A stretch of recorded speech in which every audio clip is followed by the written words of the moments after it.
Hello everyone, स्वागत है हमारे यूट्यूब चैनल टाइटेनियम एकेडमी में। अगर आप सीयूईटी का प्रिपरेशन कर रहे हो, क्लैट का एस्पिरेंट हो, डीयूएलएलबी का एस्पिरेंट हो, महाराष्ट्र कॉमन एंट्री टेस्ट का एस्पिरेंट हो या फिर कोई अदर यूनिवर्सिटी एंट्रेंस एग्जामिनेशन आप देने वाले हो जहां पर आपको करंट अफेयर्स के सेक्शन वहां पर क्वेश्चन पूछे जाते हैं आपके सिलेबस में, अगर करंट अफेयर्स है तो आपके लिए वीडियो बहुत ज्यादा इंपॉर्टेंट होने वाले। आप इस चैनल को जरूर सब्सक्राइब कर ले और इस चैनल से जुड़ जाए ताकि आपको डेली बेसिस पे करंट अफेयर्स उपलब्ध कराया जा सके। यहां पर एक चीज आप जरूर देख रहे होंगे कि करंट अफेयर्स डेली बेसिस पे प्रोवाइड नहीं किया जा रहा है। इसका मेन रीजन है कि अभी जो है पूरी टीम के द्वारा एक सेटअप किया जा रहा है। पहले क्या होता था कि सारा चीज मैं ही करता था, करंट अफेयर्स कंटेंट मैं ही बनाता था, टाइप भी मैं ही करता था, थंबनेल मैं ही करता था, अपलोड मैं भी करता था, सब चीज मेरे द्वारा ही किया जाता था, जिसके कारण से मेरे पर बर्डन बहुत ज्यादा बढ़ गया था। अब हमारे पास पूरा टीम हो गई है, तो वही टीम के द्वारा एक टेस्ट किया जा रहा है, ठीक है। तो वही टेस्ट के द्वारा आज एक वीडियो उपलब्ध कराया जा रहा है आपको कि किस तरीके से हम लोग वीडियो डेली बेसिस पर आपको उपलब्ध कराएंगे। तो थोड़ा सा टेस्ट होने में समय लगेगा, एक रेगुलरिटी अगर बन जाएगी तो हम लोग डेली बेसिस पर करंट अफेयर्स आपको उपलब्ध कराए जाएंगे। सिर्फ करंट अफेयर्स ही नहीं बल्कि सारे पेपर्स को आपको यहाँ पर कवर कराने की कोशिश किया जाएगा। चलिए वीडियो को स्टार्ट करते हैं बिना किसी देरी के। और आज का जो फर्स्ट क्वेश्चन है, with which country has the US started operation vigilant storm. तो अमेरिका ने किस देश से मिलकर ऑपरेशन विजिलेंट स्टॉर्म की शुरुआत की है? तो ये शुरुआत की है साउथ कोरिया के साथ, यानी ऑप्शन नंबर ए इसका करेक्ट आंसर होगा। तो बात करें ऑपरेशन विजिलेंट, ऑपरेशन विजिलेंट है क्या? तो ऑपरेशन विजिलेंट जो है यह अमेरिका और साउथ अफ्रीका के बीच होने वाला सबसे बड़ा संयुक्त मिलिट्री एक्सरसाइज है, ठीक है। यह अमेरिका और साउथ कोरिया के बीच में होने वाले सबसे बड़ा संयुक्त मिलिट्री एक्सरसाइज है। यहां पर नाम आया है साउथ कोरिया का, तो साउथ कोरिया का जो कैपिटल है सियोल, करेंसी है वॉन और यहाँ का प्रेसिडेंट कौन है? यून सुक यूल है। अगर इसका पीडीएफ चाहिए तो पीडीएफ के लिए आप कमेंट कर सकते हैं, आपको डेली बेसिस पे पीडीएफ भी प्रोवाइड करवाया जाएगा अगर आप कमेंट करके बताएंगे तो, ठीक है। चलिए नेक्स्ट क्वेश्चन में चलते हैं। क्वेश्चन नंबर 2 है, recently international scientist have discovered a planet destroying asteroid, what is the name of this asteroid? तो इस क्वेश्चन का जो करेक्ट आंसर होगा ऑप्शन नंबर ए होगा, AP7, ठीक है। AP0 नहीं होगा, यहाँ पर AP7 इसका करेक्ट आंसर है। अब डिफेंस रिलेटेड हमारे देश में क्या है, कौन सा ऑर्गेनाइजेशन है? डीआरडीओ है। तो डीआरडीओ का हेडक्वार्टर कहां पर है? न्यू दिल्ली है। और डीआरडीओ के चेयरमैन कौन है? समीर वी कमट है, ठीक है। तो हम लोग डेली बेसिस पे शॉर्ट स्पैन में आपको अच्छे क्वेश्चन, यानी डेली बेसिस पे जितने भी इंपॉर्टेंट क्वेश्चन है सारे क्वेश्चंस को कवर कराया जाएगा।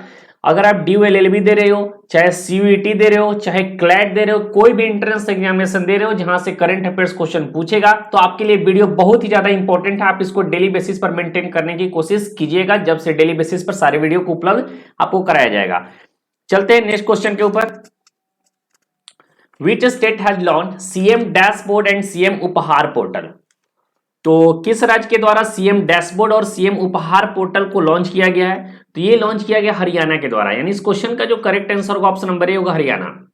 यह पोर्टल मनोहर लाल खट्टर, यानी कि हरियाणा के जो चीफ मिनिस्टर है मनोहर लाल खट्टर के द्वारा यह लॉन्च किया गया है। इसमें सीएम डैशबोर्ड एंड सीएम उपहार पोर्टल का मेन थिंग ये है कि इसमें एक क्लिक पर, ठीक है, एक क्लिक पर पूरे डिटेल्स लिया जा सकता है, गवर्नमेंट में क्या क्या अंदर काम चल रहा है, सिर्फ एक क्लिक पर पूरा इसके रिपोर्ट को लिया जा सकता है। इसका बेसिकली पूरे राज्य के रिपोर्ट को सुगमता से देखने के लिए इस डैशबोर्ड और इस पोर्टल को लॉन्च किया गया है। चलिए अगला क्वेश्चन है, क्वेश्चन नंबर 4 है, मुख्यमंत्री Lakhpati Didi Yojana has been started by which state? ठीक है, तो मुख्यमंत्री लखपति दीदी योजना जो है यह स्टार्ट किया गया है उत्तराखंड के दौरान, यानी ऑप्शन नंबर सी इस क्वेश्चन का करेक्ट आंसर हुआ। और ये किसके द्वारा किया गया है? अगर आपसे पूछा जाए किसके द्वारा किया गया, तो यहाँ के चीफ मिनिस्टर हैं पुष्कर सिंह धामी, पुष्कर सिंह धामी के द्वारा इसे स्टार्ट किया गया है, ठीक है। इसके अलावा इसका जो मेन एम क्या है, तो इसका जो मेन एम है कि 2025 तक 1.25 लाख फीमेल्स को, यानी महिलाओं को लखपति बनाना, ठीक है, यानी उनके इनकम को वृद्धि करना, इनकम को बढ़ाना। तो इसके लिए गवर्नमेंट क्या कर रही है, तो इस लखपति दीदी योजना के तहत बहुत तरह के इनिशिएटिव उत्तराखंड गवर्नमेंट के द्वारा लिया जा रहा है। उसमें बेसिकली क्या है कि उन्हें लोन फैसिलिटी प्रोवाइड किया जा रहा है, ठीक है। उन्हें बेसिकली अगर लोन आपको चाहिए तो आपको इजीली वहां पर लोन फैसिलिटी प्रोवाइड कराया जाएगा। उनको स्पेशल ट्रेनिंग, ठीक है, लोन के साथ साथ स्पेशल ट्रेनिंग, अगर आप किसी बिजनेस में आप करना चाह रहे, कोई काम करना चाह रहे, तो आपका उसका स्पेशल ट्रेनिंग आपको प्रोवाइड किया जाएगा। ठीक है, तो इस तरह के काम उत्तराखंड सरकार द्वारा किया जा रहा है ताकि वहां के महिलाओं को 1.25 लाख 2025 तक लखपति यानी लाख रुपया से इनकम ऊपर उनका जनरेशन शुरू हो जाए। अगला क्वेश्चन है क्वेश्चन नंबर 5, और ये वेरी वेरी इंपॉर्टेंट क्वेश्चन है, ये सबसे ज्यादा इंपॉर्टेंट क्वेश्चन में से एक है। देखो डेली बेसिस पर मेरे द्वारा 10 से ऊपर ही क्वेश्चन कवर कराया जाता है, लेकिन 10 में से 2 या 3 क्वेश्चन ही होंगे जो डेली बेसिस पर आपको याद रखने, वो सबसे ज्यादा इंपॉर्टेंट है। ठीक है, जो वो उसे भूलना नहीं है। जैसे कि इस क्वेश्चन है, ये क्वेश्चन आपको बहुत ज्यादा इंपॉर्टेंट है, और एक क्वेश्चन क्या है, अपॉइंटमेंट का क्वेश्चन है, और अपॉइंटमेंट रिलेटेड आपके एग्जाम में क्वेश्चन काफी ज्यादा पूछा जाता है। ठीक है, तो who had been appointed as the new president of FICCI. ठीक है, तो फिक्की का पहले फुल फॉर्म देख लेते हैं। तो फिक्की का जो फुल फॉर्म होता है federation of Indian chambers of commerce and industry, सभी को पता होगा फिक्की का फुल फॉर्म। इसके अलावा इसका जो आंसर होगा उनका नाम है सुब्रकांत पांडा। ठीक है, सुब्रकांत पांडा इस क्वेश्चन का करेक्ट आंसर है। और इन्होंने किसको रिप्लेस किया है, तो रिप्लेस किया इन्होंने संजीव मेहता को। इन्होंने संजीव मेहता को रिप्लेस किया। पहले फिक्की के जो चेयरमैन थे वो संजीव मेहता थे, अब जो है फिक्की के चेयरमैन कौन हो गए, सुब्रकांत पांडा हो गया है। तो बहुत ही ज्यादा इंपॉर्टेंट क्वेश्चन है, इसको याद रखना है, और साथ ही साथ फिक्की का जो है फुल फॉर्म भी आपको याद रखते हुए चलना है। आगे बढ़ते हैं नेक्स्ट क्वेश्चन के ऊपर। चलिए नेक्स्ट क्वेश्चन है, Which country has to set the world record for running the longest passenger train? यहां longest passenger train की बात हो रही है। किस देश ने सबसे लंबी यात्री ट्रेन चलाने का विश्व रिकॉर्ड बनाया है? तो यह रिकॉर्ड बनाया है स्विट्जरलैंड के द्वारा। ठीक है, यहां पर बात है लॉन्गेस्ट पैसेंजर ट्रेन, लेकिन अभी हाल ही में भारत में एक वासुकी का आपने नाम सुना होगा, जो इंडिया का सबसे लंबा फ्रेट ट्रेन है, यानी फ्रेट ट्रेन का मतलब होता है मालगाड़ी।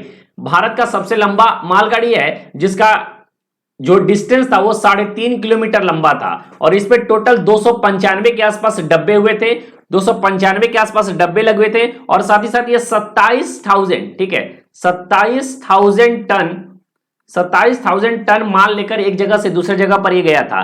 तो ये आपको जानना जरूरी है। अगर यहाँ पर स्विट्जरलैंड का नाम आया तो धीरे धीरे इसी तरह अगर हम लोग डेली बेसिस पर कवर करेंगे तो हम लोग का कैपिटल और करेंसी भी आपको याद हो जाएगा, यानी स्टैटिक पोर्शन को भी हम लोग रिलेट करके पढ़ना शुरू कर रहे हैं। ठीक है, तो स्विट्जरलैंड है, स्विट्जरलैंड का जो कैपिटल क्या है वो बर्न है, सभी लोग को पता होगा, और यहाँ का करेंसी क्या है, स्विस फ्रैंक है, स्विस फ्रैंक है। चलिए आगे क्वेश्चन बढ़ते हैं, question number 7, when is world tsunami awareness day observe? तो वर्ल्ड सुनामी अवेयरनेस जो ऑब्जर्व किया गया वो 5 नवंबर को, यानी इस क्वेश्चन का जो करेक्ट आंसर होगा ऑप्शन नंबर ए होगा। अच्छा यहां बात आ रहा है वर्ल्ड सुनामी डे, तो वर्ल्ड सुनामी डे कब से इसको मनाया जाने लगा? तो ये पहली बार यानी फर्स्ट टाइम की बात करें, ये फर्स्ट टाइम 2016 में यह मनाया गया था, यानी वर्ल्ड सुनामी डे जो वर्ल्ड सुनामी अवेयरनेस जो स्टार्ट किया गया है 5 नवंबर 2016 को पहला बार मनाया गया था, और वो करंटली रिपीट होते हुए चल रहा है। चलिए अगला क्वेश्चन है, देखिए मैं पहले ही बताता हूं कि डेली बेसिस में आपको 10 में से 3 या 4 क्वेश्चन आपको बहुत ज्यादा इंपॉर्टेंट है। इसमें से एक क्वेश्चन ये भी वेरी वेरी इंपॉर्टेंट क्वेश्चन है, हु हैड, और ये क्वेश्चन अवार्ड से रिलेटेड है। ठीक है, ये क्वेश्चन किस रिलेटेड, अवार्ड से रिलेटेड है। Who had been honoured with the chevalier award 2022? तो ये सेवेलियर अवार्ड 2022 से जिसका सम्मानित किया गया उनका नाम है Aruna Sairam. Option number A इसका करेक्ट आंसर को अरुणा साईराम। अच्छा ये शेवेलियर अवार्ड जो है ये किस कंट्री के द्वारा दिया जाता है? तो ये दिया जाता है फ्रांस के द्वारा, ये आपको पता होना चाहिए, फ्रांस के द्वारा। आपको फ्रांस का कैपिटल, फ्रांस का करेंसी और फ्रांस के पीएम और फ्रांस के प्रेसिडेंट कौन है आपको कमेंट बॉक्स में छापना और कमेंट बॉक्स में इसे जरूर बताइएगा। चलिए आगे बढ़ते हैं क्वेश्चन नंबर 9 के ऊपर, who has been conferred with the Ezhuthachan award 2022? तो एजू थाचन पुरस्कार 2022 से किसे सम्मानित किया गया है? तो ये सम्मानित किया गया ए सेतु को, यानी ऑप्शन नंबर डी इस क्वेश्चन का करेक्ट आंसर होगा। और ये अवार्ड जो है केरला का हाईएस्ट लिटरेरी अवार्ड है, यह केरला का सर्वोच्च साहित्यिक पुरस्कार के रूप में इसे जाना जाता है, और इसका जो प्राइज मनी है टोटल 5 लाख रुपये, साथ ही साथ एक सर्टिफिकेट यानी प्रशस्ति पत्र के साथ भी इसे दिया जाता है। ठीक है, तो सर्टिफिकेट और 5 लाख रुपया दिया जाता है इस अवार्ड को लेकर। इस अवार्ड का नाम है एजू थाचन अवार्ड, और ये केरला का हाईएस्ट लिटरेरी अवार्ड यानी केरला का सबसे सर्वोच्च साहित्यिक पुरस्कार के रूप में इसे जाना जाता है। और आज का अंतिम प्रश्न है, who will lead the Indian delegation in COP27? तो इस क्वेश्चन का जो करेक्ट आंसर होगा, COP27 में भारतीय प्रतिनिधि मंडल का नेतृत्व कौन करेगा? यह नेतृत्व किया जा रहा है आपका भूपेंद्र यादव के द्वारा, यानी ऑप्शन नंबर डी इस क्वेश्चन का करेक्ट आंसर होगा। तो ये रहा आज के डेट में, यानी 6 नवंबर के जितने भी इंपॉर्टेंट क्वेश्चंस थे सारे इंपॉर्टेंट क्वेश्चंस को मैंने कवर करा दिया। अगर हमारी वीडियो आपको अच्छी लगी तो वीडियो को डेली बेसिस पर इसी तरह करंट अफेयर्स पढ़ाया जाएगा। अगर आप डेली बेसिस पे इसी तरह करंट अफेयर्स पढ़ाया जाएगा जिस तरीके से मैंने आपको बताया। अगर आप इस तरीके से डेली करंट अफेयर्स पढ़ना चाहते हैं कोई भी एंट्रेंस एग्जामिनेशन के लिए, जो एंट्रेंस एग्जामिनेशन मैंने आपको यहाँ पर नोट किया हुआ है, तो आप इस चैनल से जरूर जुड़ जाएं क्योंकि एक लंबे टाइम पे आपको बहुत मदद मिलेगा। अब मैं पहले बता दूं कि बेसिकली जो है ये सीवीटी, क्लैट, ड्यूएलएलबी, एमएचसीटी और other various state university entrance examination को देखते हुए इस वीडियो को बनाया जाता है। ये टेस्ट चल रहा है, कुछ दिनों बाद अगर आपको ये पसंद आएगी तो इसको रेगुलर बेसिस पर भी कर दिया जाएगा। चैनल से जुड़ना है तो चैनल को सब्सक्राइब कर लिया, वीडियो अच्छी लगी तो वीडियो को लाइक करना। मिलते हैं नेक्स्ट वीडियो में। Thank you so much. जय हिंद।